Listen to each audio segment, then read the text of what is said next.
নমস্কার আপনাদের সবাইকে। তো দেখুন নতুন রেসিপি বানাতে যাচ্ছি। তো এখানে আছে চিড়ে আছে, সুজি আছে, এখানে আতপ চালের গুঁড়ো আছে। এটা গরম বসে দিয়েছি, 2 চামচ রিফাইন দিয়েছি। এবার আমি দিয়েছি চিলি ফ্লেক্স, তারপরে দিয়েছি অরিগানো, জিরে, ভালো করে নেড়ে নেবো।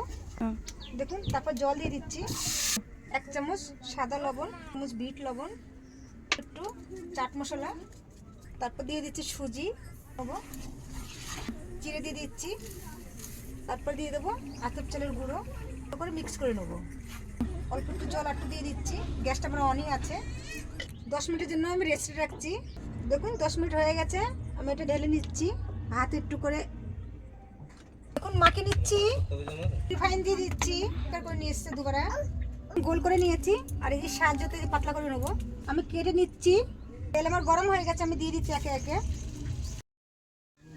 তো দেখুন আমি এই যে এগুলো এরকম করে বানিয়ে নিচ্ছি, গোল গোল করে নিয়েছি। তারপরে হাতের সাহায্যতে এরকম করে নিতে হবে। তুলে নিচ্ছি। দেখুন এইগুলো বানিয়েছি যে গোল গোল করে, এগুলো দিয়ে দিচ্ছি তেলে এক একে করে। দেখুন কত সুন্দর হচ্ছে, সবগুলো একসঙ্গে এসে গেছে। তো দেখুন তুলে নিচ্ছে, আমার হয়ে গেছে। এগুলা কত সুন্দর হয়েছে।